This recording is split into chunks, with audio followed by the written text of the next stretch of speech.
C'est parti pour cette grande tribune du lundi 19 septembre 2022. La semaine commence avec trois grands sujets d'actualité que nous allons devoir commenter sur ce plateau. Premièrement, Vital Kamerhe dans les zones rouges de l'Est, un message caché. En deuxième lieu, scandale dans le palais présidentiel, la corruption au sommet.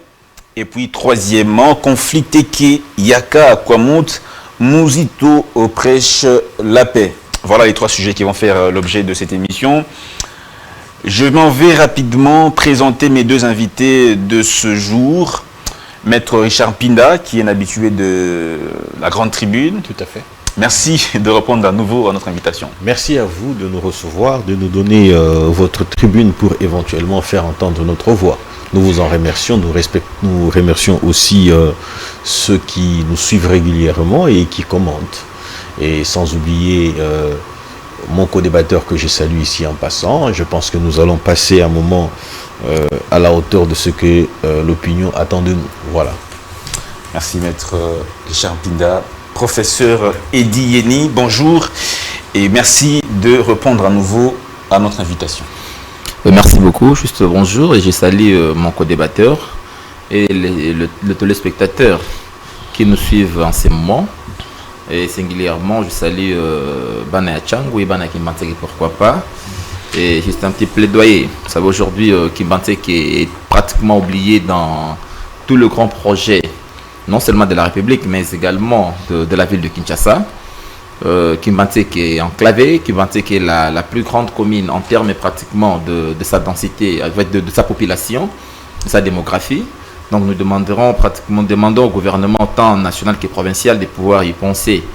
Et on n'a pas de voies routières, pas d'infrastructures juste de base, on en a vraiment besoin. Ngobila et le gouvernement central on peut juste nous aider à en avoir et ça sera pour le bien-être de la population. Merci, professeur Yeni. Je rappelle que vous êtes cadre de Nouvel Élan et professeur des universités. Votre co-débatteur, Maître Richard Pinda, est cadre de l'UDPS et communicateur de l'USN, Union Sacrée de la Nation. Est-ce qu'il y a un sujet particulièrement que vous souhaitez commenter?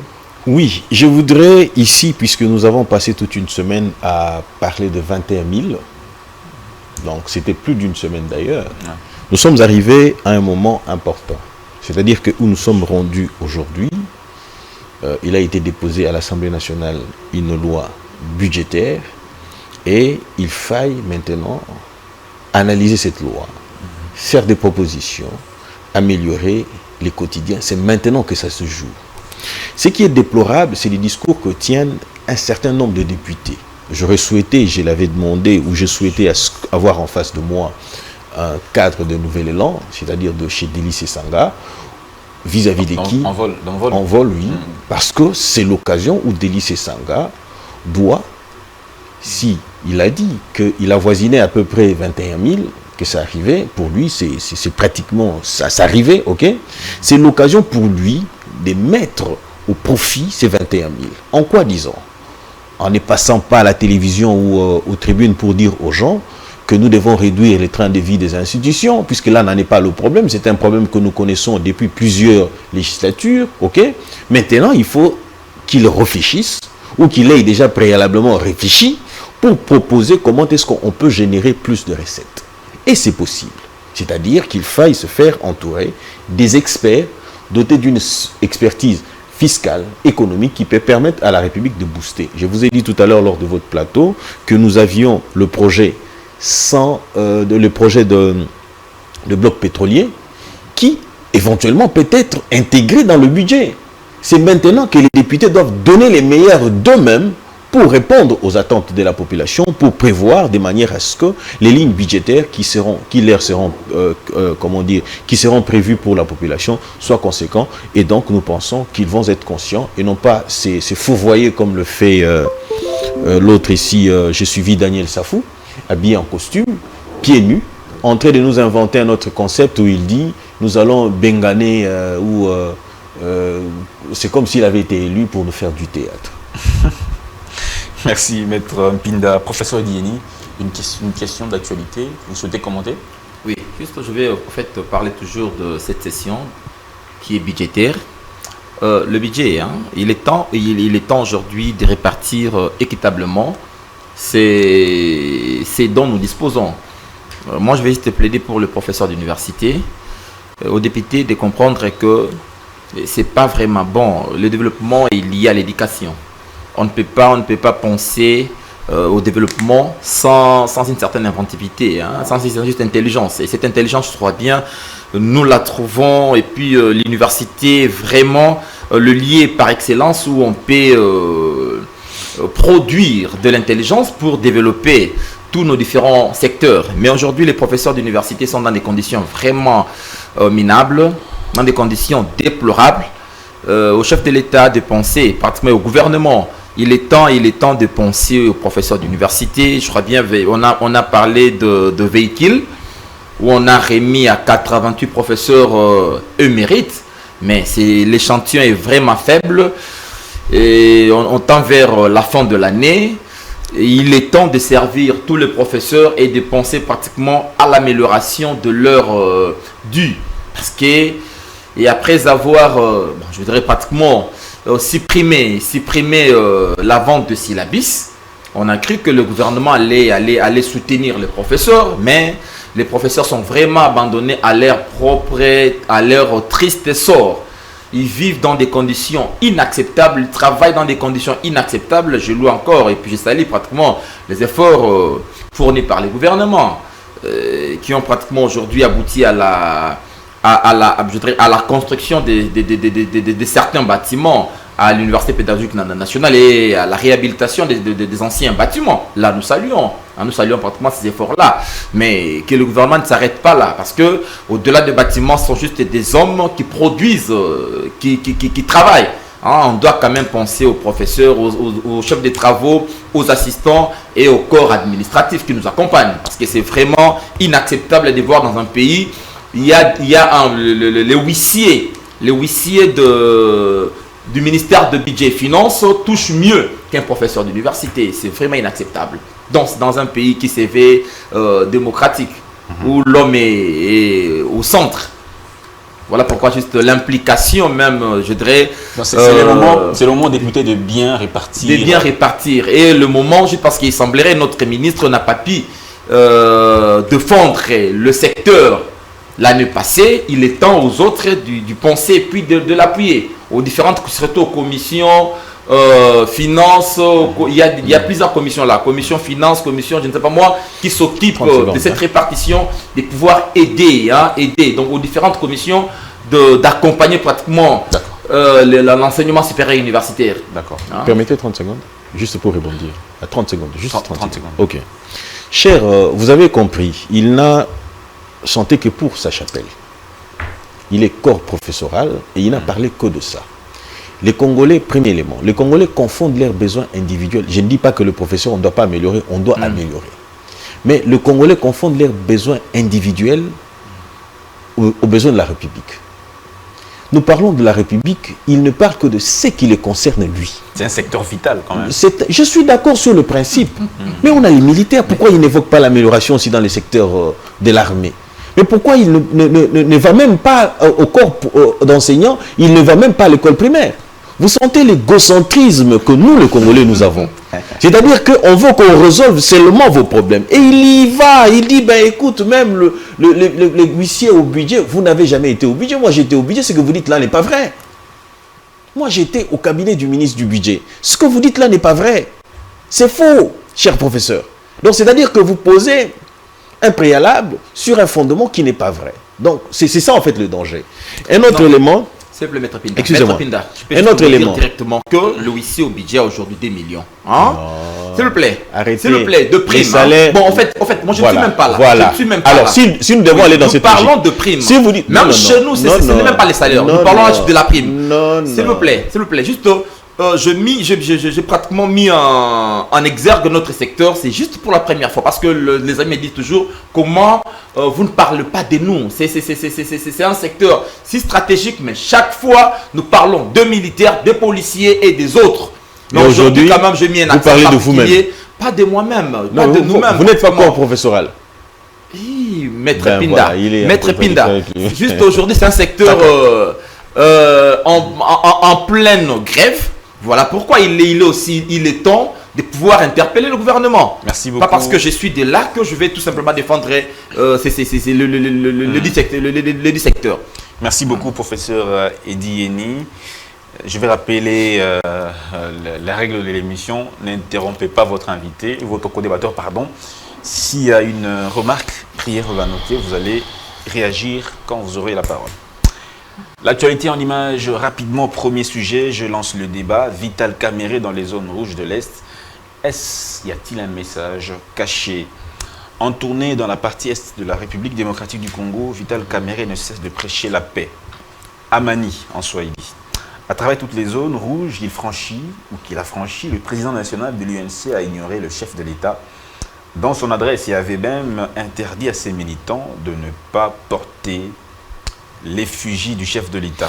Une attitude, comme l'on dirait, la forêt qui cache l'arbre, ou l'arbre qui cache la forêt, en d'autres termes. À vrai dire, voilà. Vital Kamerhe dans l'Est. Maître Richard Pinda, vous avez suivi ces déclarations du député national Eliezer Tambwe qui dit que Kamerhe est passé pratiquement dans toutes les zones rouges, toutes les zones où l'armée n'a plus Le contrôle.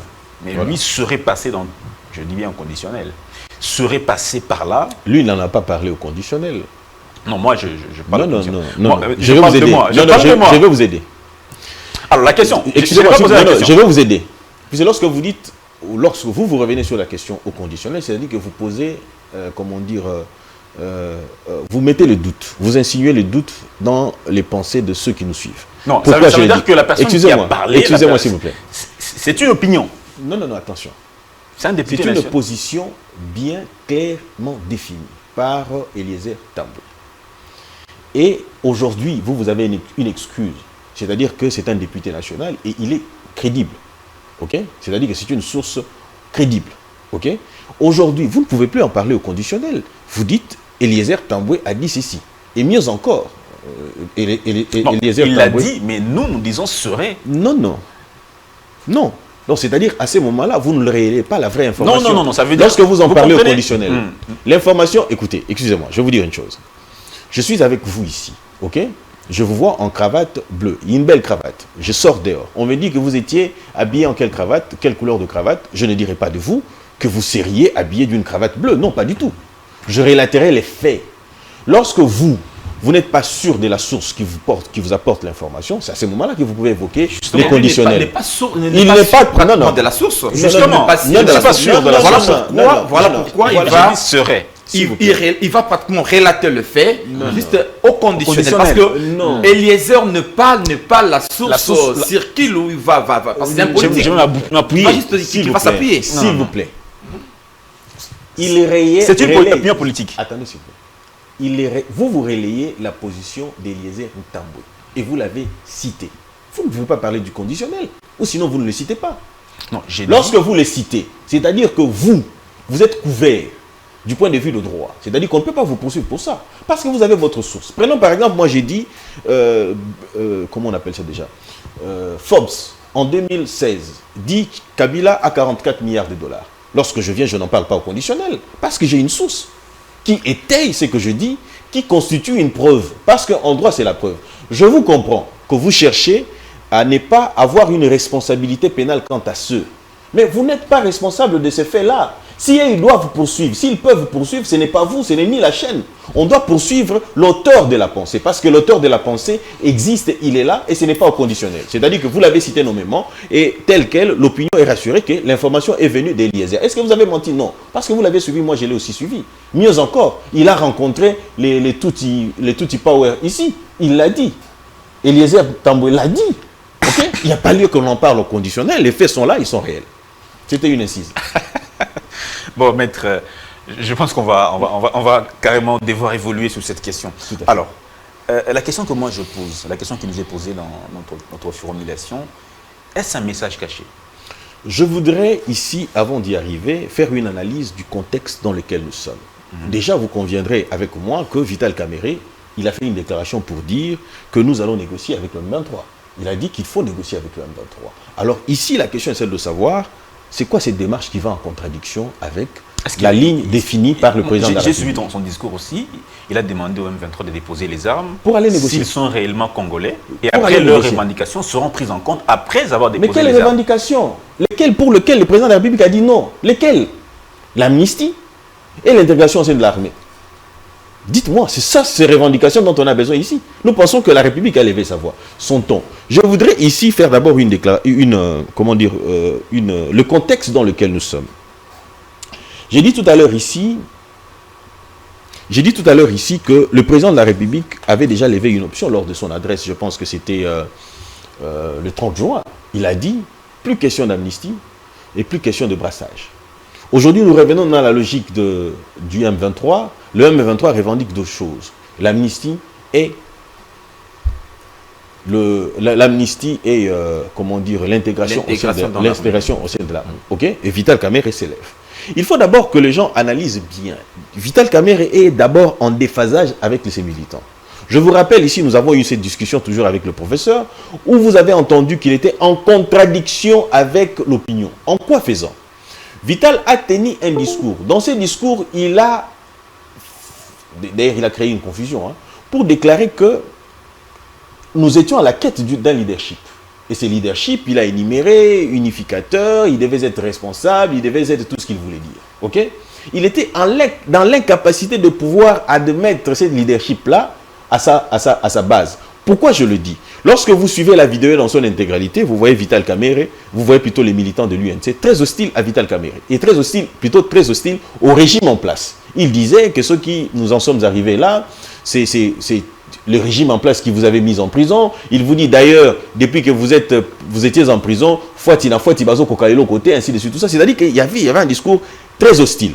Incapable de pouvoir s'assumer en tant que leader. Quand je dis incapable de s'assumer en tant que leader, il devait en principe orienter la population, ses militants vers lui.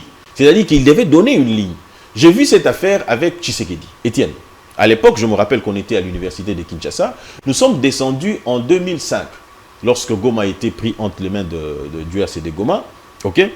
Nous sommes descendus, les rebelles, c'était toujours CNDP ou M23, je crois. Nous sommes descendus pour demander à Tshisekedi de sortir avec nous. Il y avait une grande foule de la population, les étudiants qui sont sortis, pour demander à Tshisekedi de sortir avec nous, d'aller dans la rue et renverser les institutions en place. C'était ce que nous clamions. Tshisekedi est revenu vers nous, Étienne. Il a dit ceci, il a dit Botika Makambo ana bango bana manduki bisoba manduki. Il nous a fait réfléchir en tant que leader, il nous a fait montre du bien fondé de la démarche que nous devrions entreprendre et il nous a détourné de ce que l'on avait dans notre tête. C'est ça un leader en fait. Il nous a dit attendons-les aux élections. Mais ici, Vital incapable de dire à sa base que moi j'ai choisi de défendre Tshisekedi. Ok? Et cela arrive quand? Il a fait une première tentative. Vital Kamerhe prend sa Jeep, il va vers Tchangou. Il a dit plusieurs fois que je soutiens le chef de l'État. Ce n'est pas dans l'Est où il doit... Tshisekedi, c'est un... Il l'a dit plusieurs fois. Vital Kamerhe, c'est un manipulateur. Ah, il est manipulateur aujourd'hui. Il est très outillé. Non, mais moi, je connais. Moi, j'étais à l'UNC. Je suis arrivé jusqu'au poste de vice-président. Premier vice-président de la Fédération de jeunes de l'UNC. Je connais l'homme. C'est manipulateur. Mais je vous le dis, il manipule l'opinion comme ça. Cet acte-là constitue déjà une manipulation. C'est-à-dire que dans les déclarations comme ça, il vous fait allusion qu'il y a une existence d'un leadership. Et dans l'écrit, il vous dit, nous l'avions lu avec vous ici. C'est la personne qui vous a aidé pratiquement pendant que vous avez des problèmes avec le FCC. Comment ça? C'est la personne qui vous a soutenu. Vous voulez que je vous dise comment est-ce qu'il a fait de sorte à impliquer le président de la République dans le procès? Il a même dit pendant le procès que c'est les chefs de l'État qui est. Je vous ai dit que nous sommes dans l'art de la manifestation. Vous allez vous rendre compte que lors de ce procès-là, est-ce que vous êtes sûr que Vital Kamerhe s'adressait à l'opinion? Non, pas du tout. Et plutôt au juge, pas du tout. Il s'adressait à l'opinion. D'accord. Il s'adressait à l'opinion. Je disais tout à l'heure qu'il a fait une tentative. Il est allé vers Tchangou. C'est fait dans son art. Hein. Il va vers Tchangou. Il essaye un peu de titiller l'opinion pour savoir est-ce que j'ai encore pignon sur rue. Il y va, on les traite de Mouyibi, et par de suite, il sort, il fait sa première matinée politique. Au cours de cette matinée politique, il est dans l'incapacité de pouvoir s'assumer en tant que leader. C'est-à-dire qu'il devait dire à l'opinion, arrêtez avec ça. Moi, ici, je m'assume comme Bahati Lukwebo l'a fait, parce que nous avons vu, les partisans de Bahati l'ont même investi, okay, à l'est de la République, okay. Ils l'ont investi comme candidat, ils ont investi Tshisekedi comme candidat de l'AFDC en 2023. Ils se sont assumés, et partout où va Bahati, il les dit ainsi, il ne cesse de le clamer. Il démontre à l'opinion que je suis un homme qui sait ce que je veux, et je veux avec cet homme-là. Mais pourquoi Vital ne le fait pas? Parce que Vital peut te donner la main gauche, pendant que la main droite est en train de cacher un autre jeu. Okay. Moi, à mon entendement, cet homme, il est très dangereux. Il faut le mettre de côté. Je pense qu'il faut le mettre de côté. Ça, c'est mon point de vue et ça n'engage que moi. D'accord, maître Richard Pinda. Nous respectons votre point de vue. Et je n'en ai pas encore fini, hein, parce qu'il faut revenir là-dessus. D'accord. On est encore là. Professeur Idieni, quel est votre point de vue sur cette question? Vital Kamerhe est en tournée dans l'Est. Aucun message de soutien au chef de l'État. Par contre, il dit que les autorités doivent s'engager pour mettre fin à l'insécurité. Et ce qui se dit, c'est que Eliezer Tambwe dit qu'il a visité toutes les zones rouges. Vous savez, dans les discours des hommes politiques, il y a les dits et les non-dits. L'autre fois, nous étions ici et les débats tournaient autour de la déclaration de Vital Kamerhe, où il parlait du leadership visionnaire, tout ça, le leadership. Quand j'ai essayé d'analyser, quand j'avais juste essayé d'analyser son discours, sa rhétorique, je m'étais dit non, dans ce que Vital Kamerhe dit, il va mentionner les noms de Tshisekedi à la fin, juste pour se sauver. Mais les mots utilisés nous renvoyaient déjà à dire que Vital Kamerhe est en antipode avec Tshisekedi. Je pense que les gens m'ont traité d'étu, ils m'ont dit, mais prof, pourquoi dire ça à quelqu'un qui a dit... Et justement, une personne qui a incarné pratiquement toutes les valeurs du nouveau régime, cette personne-là qui a défendu bec et ongle avec ses militants, le parti politique du débat. Cette personne-là qui a été parmi les pionniers de l'élection du président Tshisekedi aujourd'hui, le vilipender comme ça, ce serait quand même... Non, moi je ne suis pas en train de le vilipender, mais je vois pratiquement dans ses dires, les non-dits de son discours. Aujourd'hui, Vital Kamerhe se rend à l'est du pays et ses actes, parce que dans un acteur, il y a les actes et les non-actes. Hein? Lorsqu'un acteur tient un discours, c'est un acte qu'il pose. Lorsque la foule acclame ou la foule crie, peut-être contre un autre leader, comme leader d'opinion, il peut facilement orienter la foule, dire non, il ne faut pas dire ça. Ou soit, mais lorsque un leader laisse une certaine opinion, courir pratiquement contre son chef, on suppose que, parce que les actes et les non-actes en politique constituent l'action. Les actes et les non-actes d'un politicien constituent pratiquement son action. Voilà pourquoi, aujourd'hui, il est allé pratiquement tester sa popularité. Parce qu'aujourd'hui, Vital Kamerhe a en face de lui un adversaire majeur qui est M. Bahati. Parce qu'ils sont dans les grands Kivu. Parce qu'on ne peut pas être dans la tête d'une institution si vous êtes aujourd'hui de Kivu. Parce qu'il faut d'abord, faire partir Bahati pour être Premier ministre. Donc aujourd'hui, il a Bahati comme obstacle. Donc il doit se rassurer comment l'envancer. Mais non, en fait, ici l'enjeu c'est juste, c'est le pouvoir. Vital veut y accéder. Mais à un certain moment, il s'est dit, Bahati m'a dévancé en tenant des déclarations, tout ça. Et il faut maintenant faire voir à la population que je ne suis pas du tout avec ces régimes. Quand il revient à Kinshasa pour s'assurer un peu de sa survie politique, il a un discours. Donc, lorsque vous dites zone rouge, message caché, vous savez, on doit éviter un peu... Derrière tout ça, qu'est-ce qu'il y a? Il veut postuler à la présidentielle de 2023? Vous pensez qu'il a des ambitions Vous présidentielles? savez, aujourd'hui, on doit reconnaître que nous avons deux acteurs majeurs dans le champ politique congolais. Deux acteurs. Il y a des acteurs majeurs, mais des acteurs essayent un peu, je dirais, de réguler le champ. Il y a deux acteurs qui régulent le champ. Tshisekedi est au pouvoir, il est chef de l'État, il a plus de marge de manœuvre que d'autres. Kabila fut un ancien président de la République, il a peut-être un agenda trop riche et un peu plus de moyens. D'un côté, vous avez l'actuel président, de l'autre côté, vous avez juste l'ancien. Vous avez suivi avec attention la réconciliation du camp Katanga. Comment, après cette réconciliation, aujourd'hui, il y a pratiquement, je dirais, cela a entraîné la quasi-disparition d'un acteur majeur. Et dans les allées du pouvoir, on nous dit Kabila, à un certain moment, Kabila tient toujours Vital Kamerhe dans ces zones d'influence ou de confort.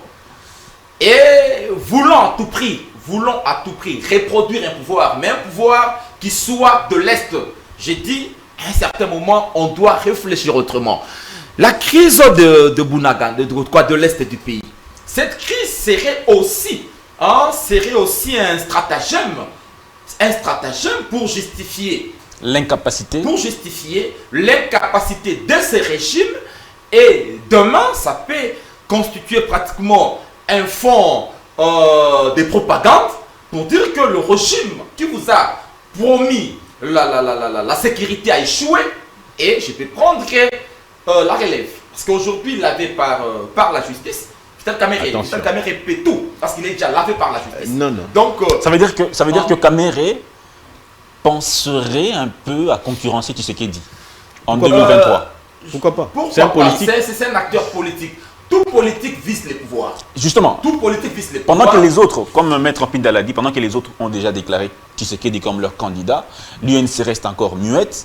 Donc ce silence et ce message qu'il est en train de lancer ferait penser que Kamerhe peut jouer ce rôle-là aussi en 2023. Bon, en tout cas, moi je pense que je ne l'ai jamais dédouané. Je pense que Kamerhe, c'est un acteur qui se bat pour accéder, compétir, pour accéder au pouvoir. Parce que affronter même Tshisekedi.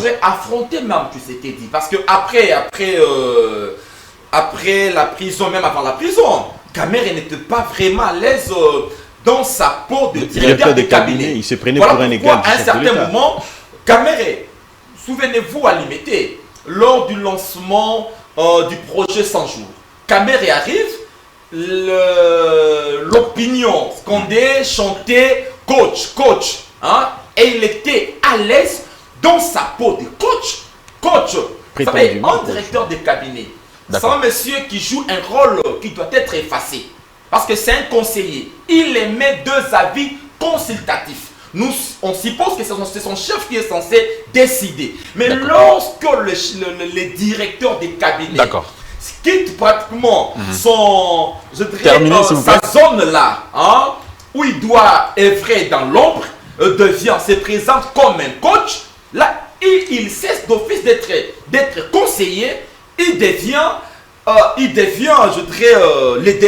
décideur.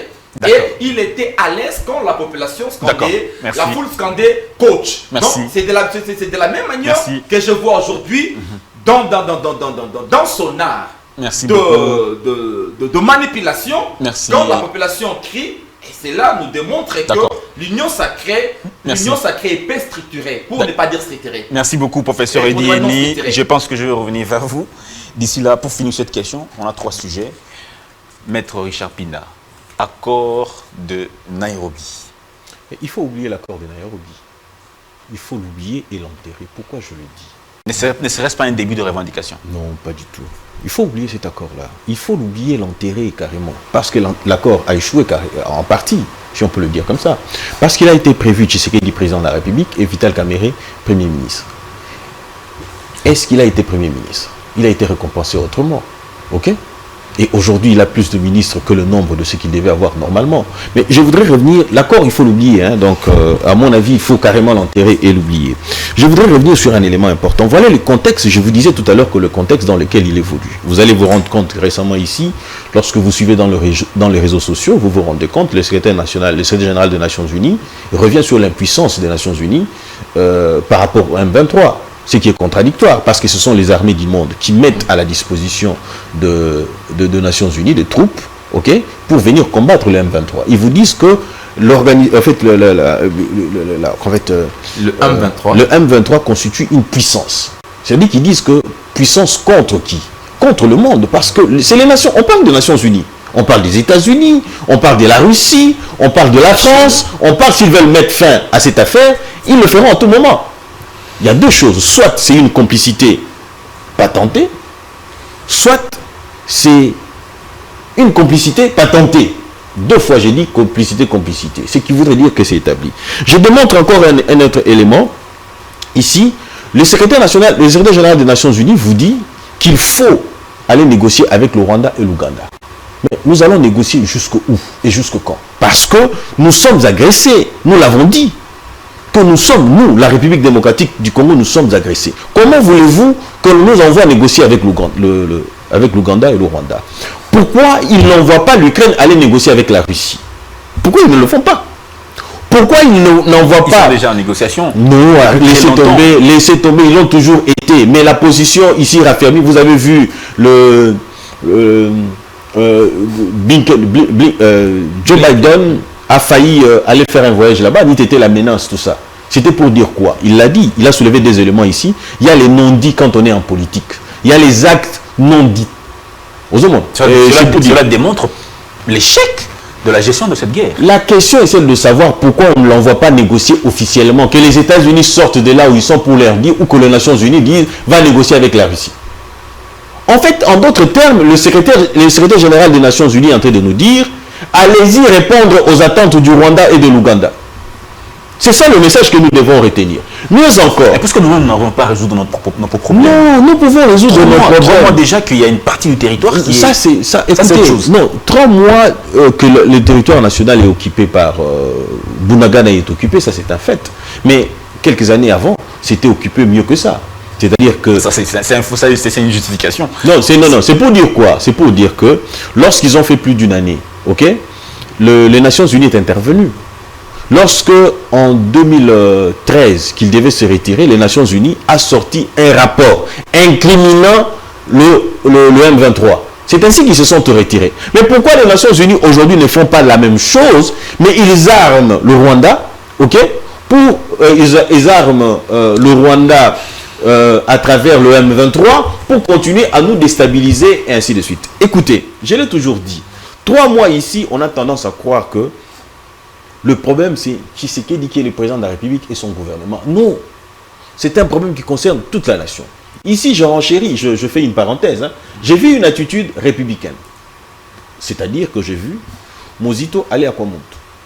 Okay? Il est concerné parce que ce sont les populations qui meurent. Est-ce c'est seulement parce qu'il est originaire de là-bas? Non, c'est parce qu'il y a des populations qui meurent. Si tout le monde, tout Congolais pouvait se mettre ensemble pour trouver la solution à la situation de l'Est, moi je l'ai toujours dit, en 48 heures on peut mettre fin à ça. Il faille à ce que toute la population y vienne.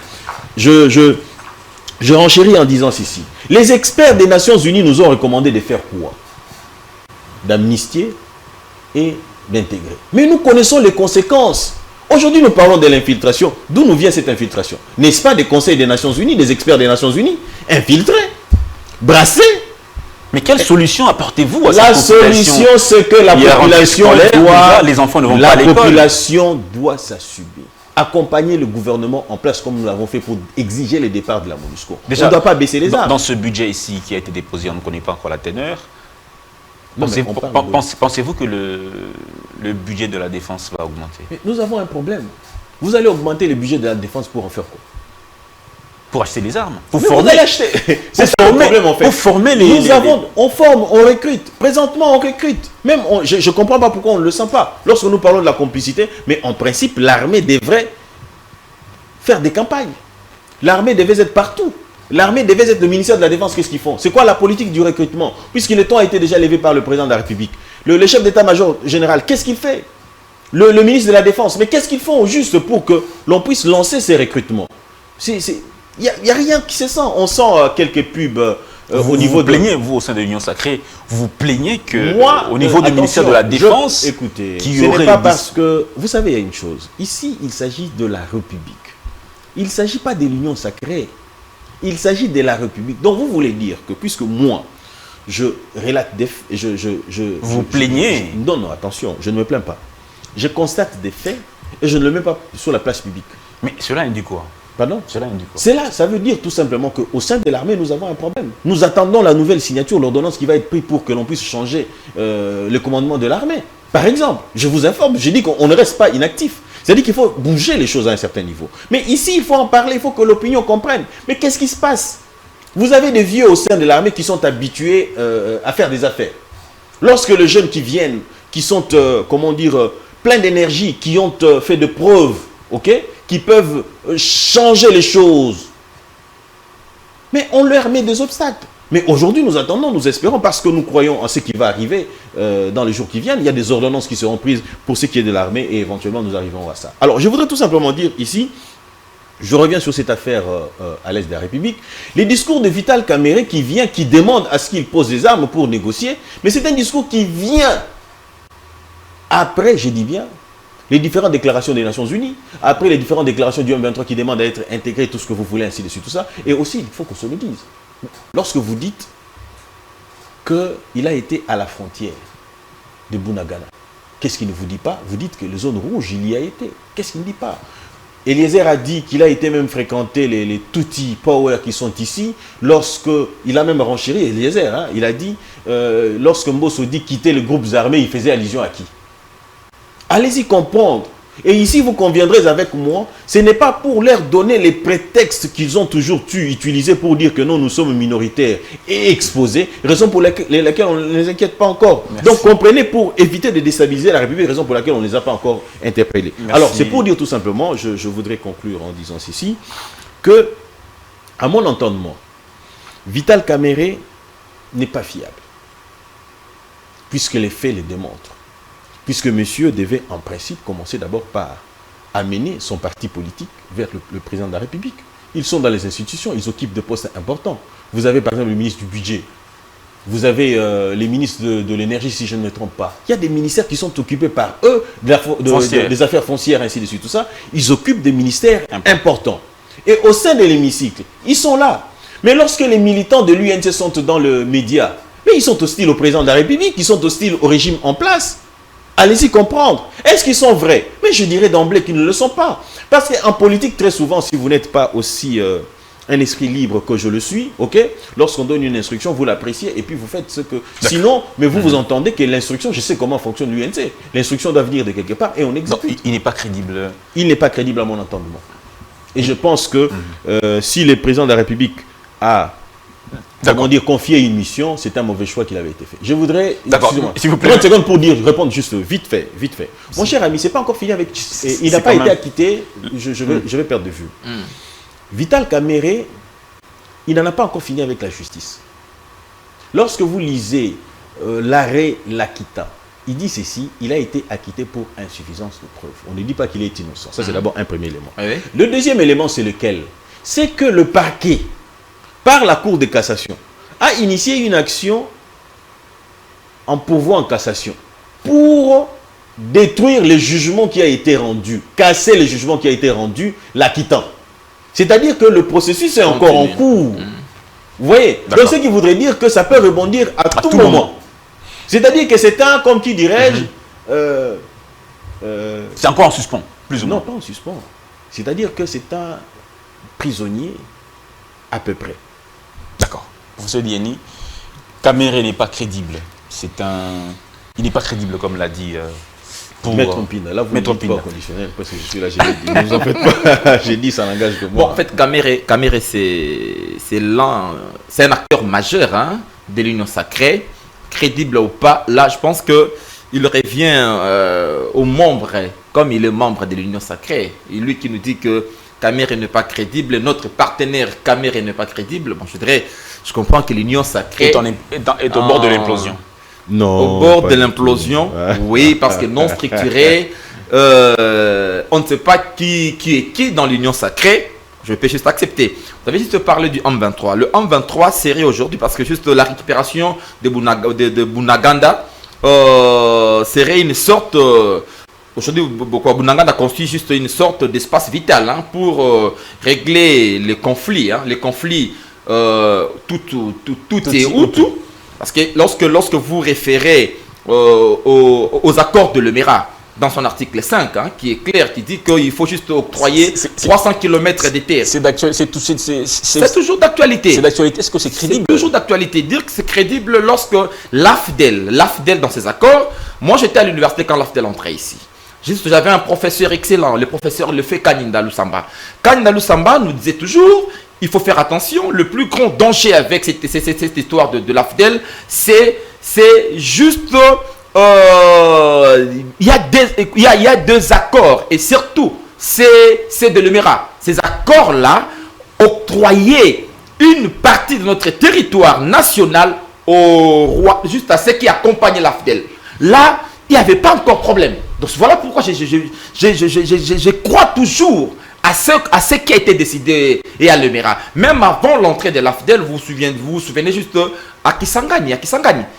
Quand Mouzé va tenir son discours juste avant son assaut final, on parlait déjà des accords entre Mouzé et d'autres forces.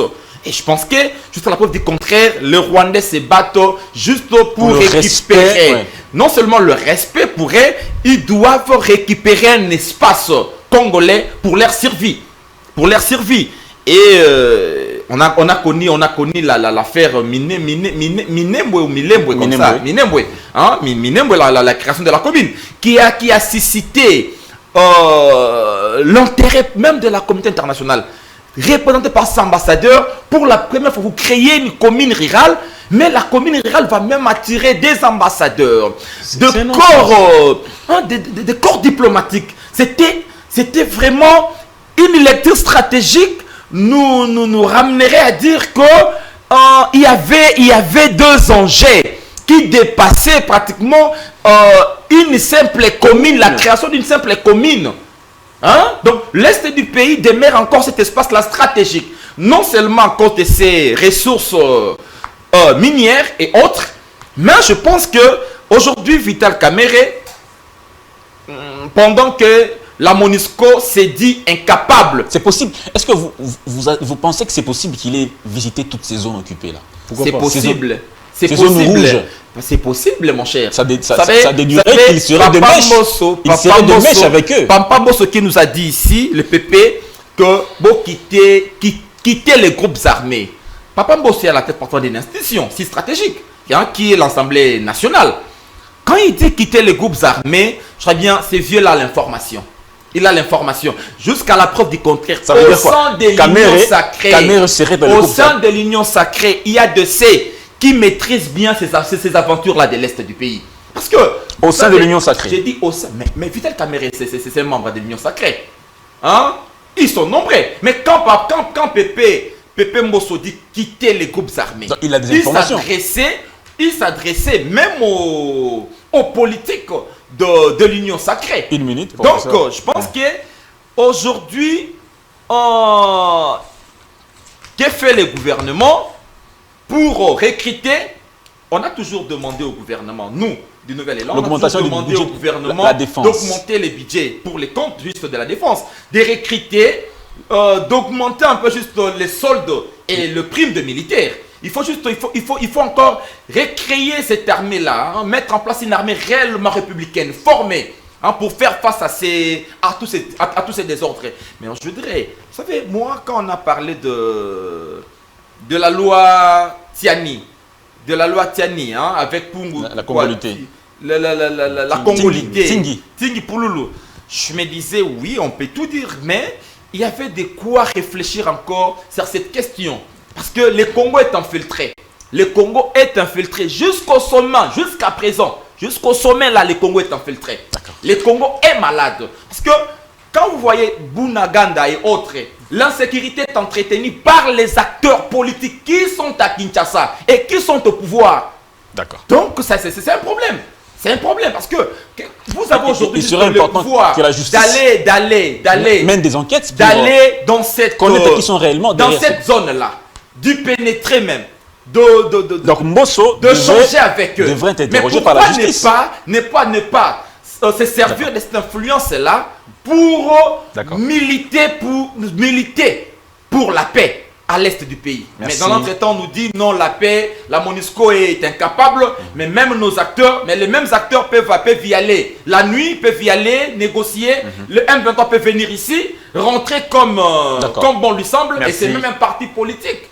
Merci beaucoup. C'est même un parti politique au sein de l'Union sacrée. Donc, ça, c'est quelque part, c'est un manque de volonté parce qu'on peut identifier des gens qui seraient proches de ces groupes armés. Et si la justice se mêlait un peu à cette affaire, on aurait des gens qu'on va arrêter et la vérité sera connue au grand jour. Donc, quelque part, il n'y a pas de volonté dans... Alors, une question.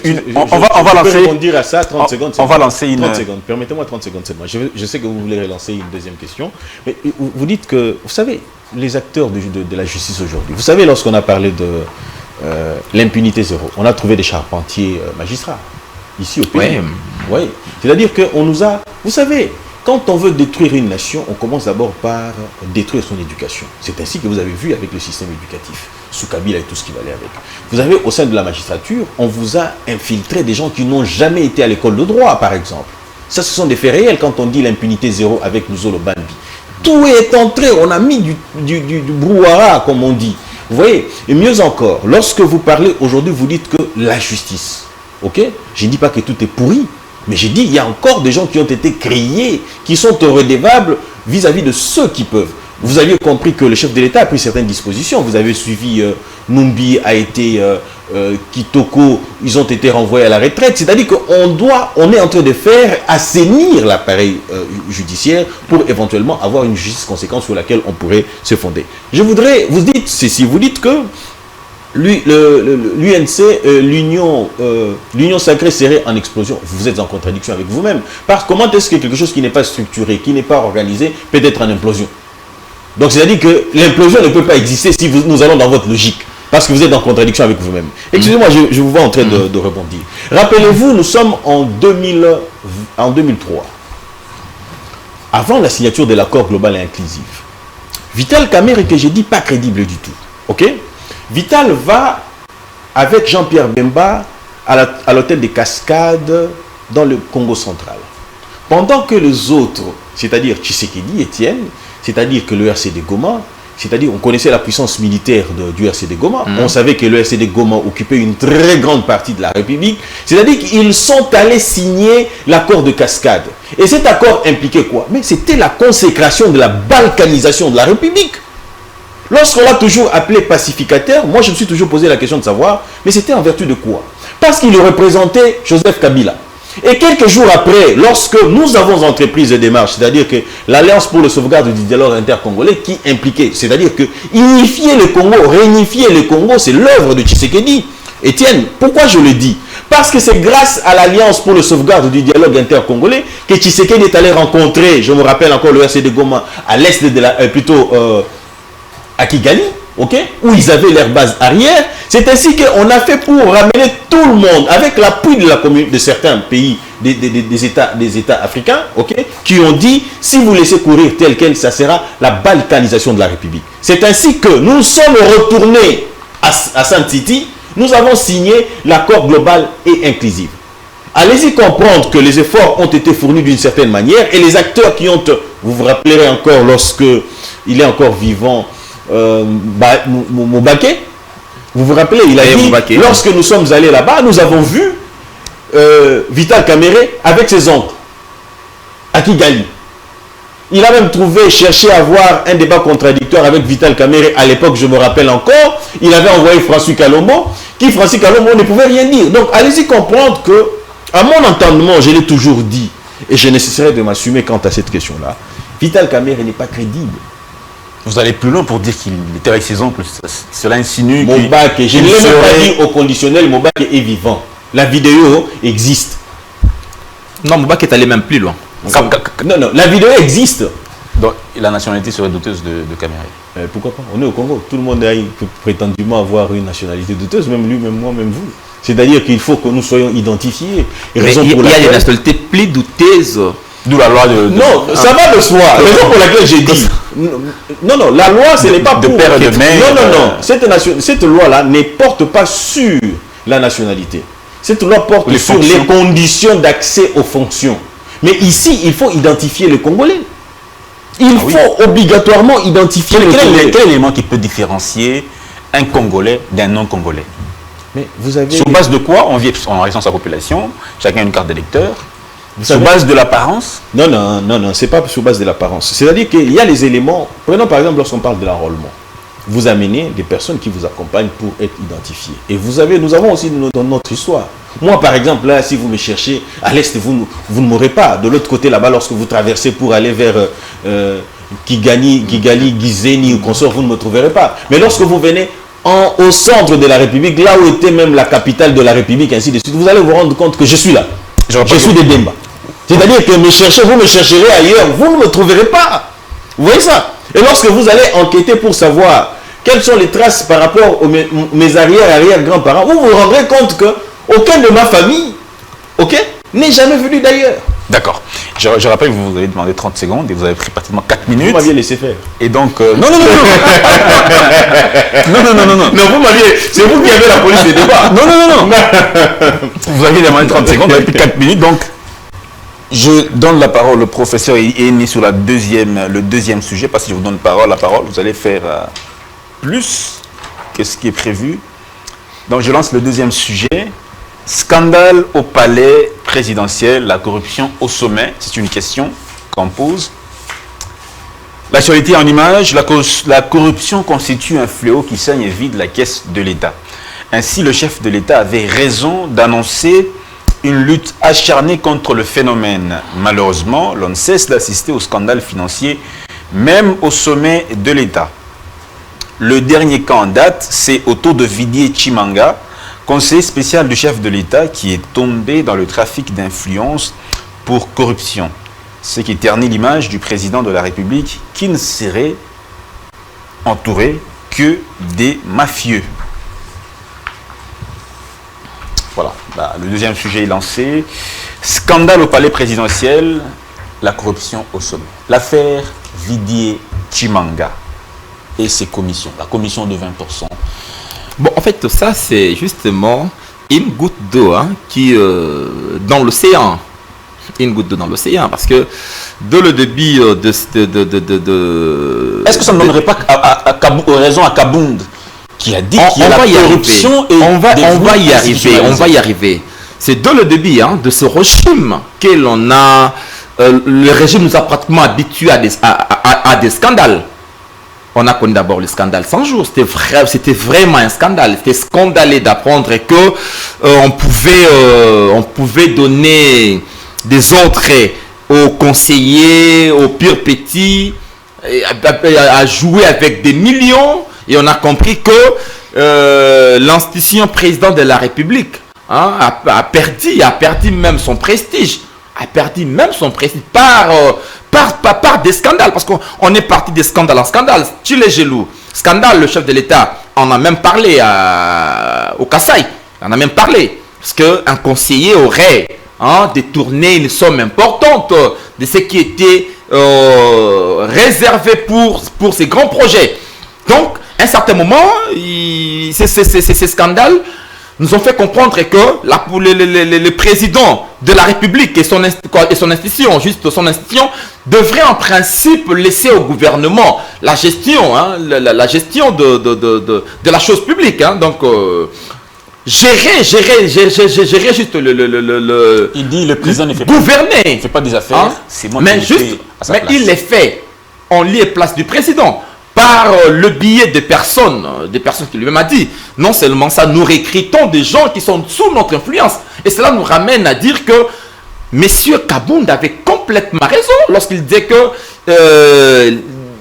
lorsqu'il parlait de la jouissance, détournement, concussion, qui sévit aujourd'hui au cœur du palais présidentiel de Kinshasa. Hein, ça c'est non seulement, c'est là nous renvoie non seulement à l'inexpérience, ça vaut procès, non seulement au mauvais recrutement.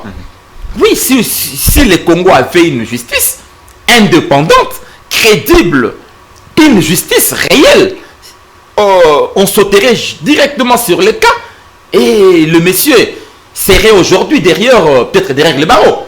Mais comme on est là dans une république où la justice... L'implication personnelle du chef de l'État qui aujourd'hui n'est pas encore... on ne sent pas son implication personnelle dans cette affaire. Est-ce que cela serait compris d'une certaine autre manière? Genre, il laisse l'impunité aller. Bon, je dirais peut-être il laisse l'impunité, bon, peut-être peut-être, je dirais l'entretenir, pas laisser, mais entretenir. Peut-être entretenir, peut-être.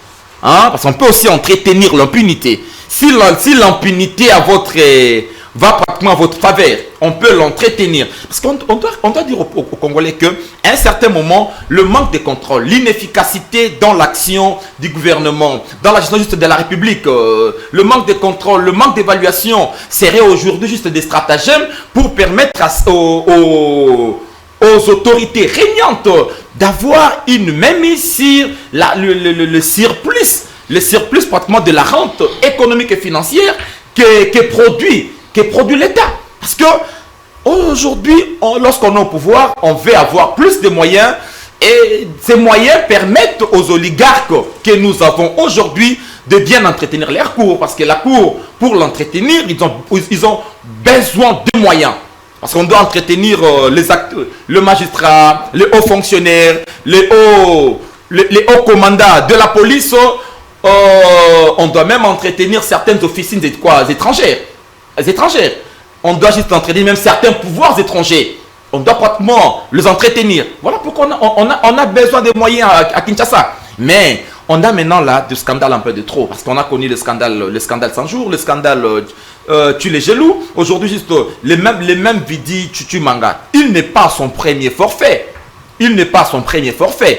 Hein? Mais suite pratiquement à cette, je dirais, légèreté hein, dans la gestion de la Respublica, et il a fini aujourd'hui par démontrer que vous m'avez laissé du temps, je peux maintenant, il a été surpris. On n'a pas posé la question de savoir, ces journalistes-là qui ont fait cette investigation, qui ont découvert, qui ont reçu ces vidéos, ceux qui ont balancé ces vidéos, quelle était leur motivation première? On n'a pas cherché à savoir, parce que la vidéo pour c'était truqué. La politique, c'est un champ de compétition et de confrontation. Entre les acteurs, on ne se fait pas de cadeaux. Hein? Ceux qui sont à l'extérieur ceux qui sont dans le champ politique, se battent pour accéder au champ de pouvoir. Ceux qui sont dans le champ de pouvoir et se battent pour conserver leur statut. Donc, tous les coups sont permis. Voilà pourquoi je dirais ceci. Et on paie. Là, je dis, on paie monter tout comme ces images-là sont vraies. Parce que l'auteur, non seulement qu'il a reconnu, mais l'auteur a même déposé sa démission pour dire que les images sont authentiques. Elles sont vraies. Mais dans tout ça, lorsqu'on est dans la cour, il faut savoir bien gérer la cour avec tout. Parce que la cour a toujours ses problèmes. Merci beaucoup, parce qu'on a connu, je ne prends pas Kabila comme modèle. Merci beaucoup. Parce que je ne prends pas Kabila comme modèle. Mais sur ces points-là, on peut dire que sous Kabila, on a eu très peu de scandales. Aujourd'hui, on a vraiment de trop. Et cela prouve à suffisance que aujourd'hui, nous sommes face vraiment à un certain amateurisme. D'accord. Et ça pose problème. Merci, Maître Mpinda. La même question. Scandale au palais présidentiel, la corruption au sommet. Je voudrais que nous puissions faire des mises au point d'abord. Nous partons du principe qu'il ne faut pas confondre une institution avec les actes d'un individu. Qui dit agir au nom d'eux. Oui, qui dit agir au nom d'eux. Nous pouvons nous retrouver dehors avec vous ici. Vous me dites que vous agissez au nom de Christian Bossembe, par exemple, DG de votre chaîne ici, de Congo Buzz, je vous croirai sur parole. Mais il faut un élément. Il faut attester que j'ai agi en ce nom-là. A-t-il seulement brandi une pièce qui attestait une déclaration, il est conseiller stratégique. Il a ce pouvoir-là. Il dit que j'ai financé la campagne du président. S'il est président... Attention, ne faisons pas non plus d'amalgame. Okay? Il dit que, s'il doit encore financer, il avait quel argent pour financer la campagne? Ça, c'est une parenthèse que je referme de sitôt. Et il dit ceci. Il dit, c'est le conseiller stratégique. Ok? Vous savez, lorsqu'il y a une fonction... Je fais les affaires à la place du chef de l'État. Attendez, s'il vous plaît. Est-ce que le conseiller stratégique, dans ses attributions, il est reconnu qu'il doit faire les affaires? Ça, ce sont des questions que nous devions nous poser. Raison pour laquelle j'ai dit qu'il ne faut pas confondre. En fait, ce qu'il a fait, c'est quoi? C'est ce qu'on appelle en droit du trafic d'influence, tout simplement. Il a fait le trafic d'influence. Il s'est prévalu d'être, sans toutefois en brandir la moindre preuve. Parce que je n'ai vu nulle part où il est écrit, lorsque vous lisez les job description, c'est-à-dire là, on donne les fonctions, les attributions du conseiller spécial en matière de stratégie. Mais ce sont des stratégies politiques, mais ce ne sont pas des stratégies en affaires. C'est une fonction hautement politique. Ils devaient en principe poser des actes politiques. Ils sont retrouvés dans autre chose. La présidence de la République devait quand même contredire cela. Mais la présidence de la République l'a contredit. Vous n'avez pas lu son communiqué? Justement. Où il dit ceci, que chacun sera responsable des actes qu'il pose. Mais les actes qu'il a posés, on devait le couvrir. Attendez un peu s'il vous plaît. Le citer nommément pour dire que les faits que M. Chimanga allègue sur la place publique ne concerne nullement le président de la République. Ici, il ne concerne... Attendez un peu s'il vous plaît. Attendez un peu s'il vous plaît. Ici, il faut se dire une chose. Que le communiqué de la présidence de la République arrive au moment où Vidi Chimanga pose son coup. Ça, c'est d'abord un premier élément. Deuxième élément. Ces faits-là arrivent, ces communiqués-là arrivent. OK? OK? Pendant que on est en train de préparer des ordonnances et écarter certaines personnes. Posez-vous la question de savoir Bestine Kazadi. Elle est où maintenant? C'est-à-dire que le président de la République est en train de se débarrasser de tout ce qui est comme racaille. OK? Et aussi, il faut se le dire, parce qu'il a prétendu ici que la démission constituait un aveu, une certification de l'authenticité de non. Non, quand même, c'est sérieux. Les scandales deviennent en masse. Non, et il a pris 18 ans, il a dit dans les 18 ans, et vous avez fait 3 ans, l'Union Sacrée a fait 3 ans. Bon, le président Tshisekedi a fait 3 ans. Dans les 3 ans, ça serait au-delà de 18 ans. Non, ce n'est pas au-delà. Non, ce n'est pas au-delà du scandale, au-delà de ce que nous avons connu dans 18 ans. Voilà comment ça se passait. En fait, ce que nous vivons, c'est la conséquence même de ce qui a été, comment ça a été entretenu et le secret qui devait être. C'est-à-dire qu'ils étaient, ils étaient dans l'acceptation de détournement. Comment on détournait chaque fois qui pouvait en crier. Aujourd'hui, c'est comme ce qu'avait fait Tshisekedi à l'époque. Vous vous rappelez, c'est comment encore, c'était un des ministres à l'époque, lorsqu'on allait le corrompre avec de l'argent, il a mis sur la place publique. C'est pour démontrer à suffisance aujourd'hui une autre arme que nous avons pour combattre la corruption, c'est la clameur publique. Le chef de l'État l'a dit, et Jules Alinguetti est revenu là-dessus. C'est-à-dire que lorsque vous posez des actes tels quels, on aurait, à l'époque de Kabila, on n'aurait pas entendu parler. Est-ce que vous pouvez... va sanctionner mieux que la justice? Non, vous n'avez pas compris. Une autre arme pour accompagner la lutte contre la corruption, c'est la clameur publique. C'est-à-dire que si je vole aujourd'hui et que je me rends compte que la justice peut intervenir et que je me rends compte qu'on me mettra sur la place publique, vous pensez qu'une autre personne... N'est-ce pas le moment de mener des enquêtes pour se connaître un peu quels sont les travaux que font tous les conseillers du chef de l'État? Peut-être que Chimanga, c'est juste un échantillon parmi tant d'autres. Écoutez, vous êtes en retard. Je vous ai dit ceci, que le président de la République est en train de préparer pour injecter, pour se débarrasser de la racaille. Ok? Je vous ai dit qu'il y a des mouvements qui se font. Je vous ai pris le cas, je n'ai pas dit que c'était une racaille, mais je vous ai pris Maître Bestine Kazadi, qui a quitté la présidence pour devenir représentant du président de la République à l'OIF. Posez-vous la question de savoir c'est quoi le rôle qu'elle va poser aujourd'hui. Donc allez-y comprendre que le président de la République est dans la logique de changer beaucoup de choses, et il va dans ce sens-là. Et le rôle de chaque membre à la présidence de la République est clairement défini par la loi. La loi existe et définit les fonctions. Et raison pour laquelle... Réellement, il y a toujours des doutes sur les actes que pose, et on n'est pas là au premier forfait. Vous savez, vous me donnez l'impression, voilà l'impression que vous donnez à l'opinion. Et que Tshisekedi est venu avec des anges pour gérer la République. Pas du tout. Il doit prêcher Ce par sont des l'exemple. êtres. Oui, Il doit il prêche. prêcher Mais par- Tshisekedi ne prêche pas. L'institution Non, présidente de la République doit prêcher par non. l'exemple. Voilà, d'abord, vous savez, ceci. Dieu qui a créé les cieux et la terre respecte notre libre arbitre. Donc, c'est-à-dire que j'ai la liberté de me lever ici, de faire le choix de vous donner un coup. Parce que Dieu respecte notre libre arbitre. Mais à plus forte raison, les humains. C'est ça, en fait, l'état de droit. C'est ça, la démocratie. Vous êtes libre d'agir. Mais ce qui est plus important dans un état de droit devrait être la sanction réservée. La première sanction, nous l'avons, la démission. Il n'a pas démissionné parce qu'il a trouvé bon de démissionner. Non, pas du tout. Parce qu'il n'est pas son premier coup, vous l'avez dit ici. OK? Le chef de l'État a dit non. Le communiqué a suivi. Chacun doit répondre de ses actes. Pourquoi les PG? C'est aussi une leçon. On a l'impression qu'il y a quand même... Vous avez dit par vous-même ici, il faut des enquêtes. Voilà. Êtes-vous sûr? Vous pouvez attester qu'il n'y a pas une enquête qui a été Non, ouverte. c'est une question que nous Le posons. malheur de chez nous, c'est quoi? C'est que nous ayons un parquet, que nous ayons les cours et tribunaux qui ne parlent pas. En principe, il devait avoir quand même des porte-paroles qui vous communiquent. Ils ne communiquent pas. Donc il faut attendre. À un moment donné, vous allez vous rendre compte que ce sont peut-être les amis. Quand il est convoqué, par exemple, pour être entendu, ça serait connu sur la place publique. Non, mais écoutez, quand on convoque je un vous ai acteur dit- politique de premier plan, ça se Je vous ai nous dit le ceci. savons. Je vous ai Non. dit ceci. Qu'il y a des enquêtes qui sont Merci. qui Pour doivent finir, normalement terminer être ouvertes. rapidement. Juste, J'ai pas fini ma phrase, vous avez. pour terminer, juste, je dirais, parlons un peu de votre dernière question, hein, relative au conflit Teke On n'a Yanga. pas su aborder cette question. Juste On a donné avec une heure du temps, malheureusement. où on n'a pas Moussou su est allé finir. pratiquement prêcher la paix, il est allé en pacificateur. Je pense qu'il est, il est plus que nécessaire d'apprendre aujourd'hui aux Congolais c'est quoi l'opposition ou soit la résistance.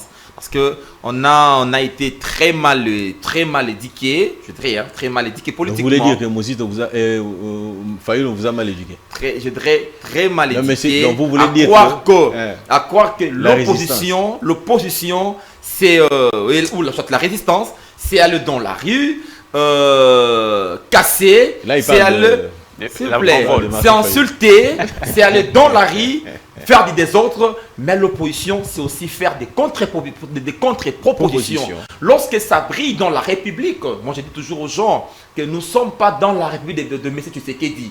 M. Tshisekedi va nous gérer pendant un temps, il va partir.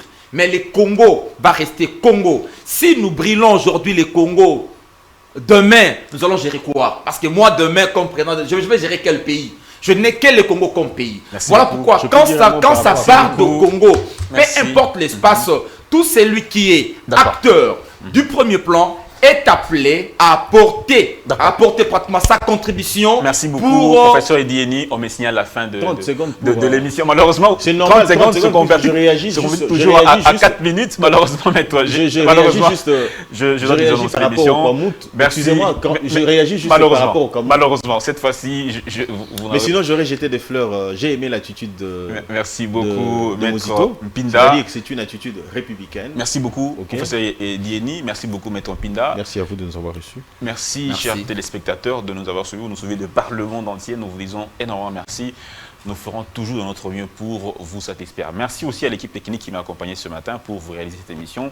Nous vous disons au revoir. À demain avec le même plaisir, avec d'autres questions d'actualité.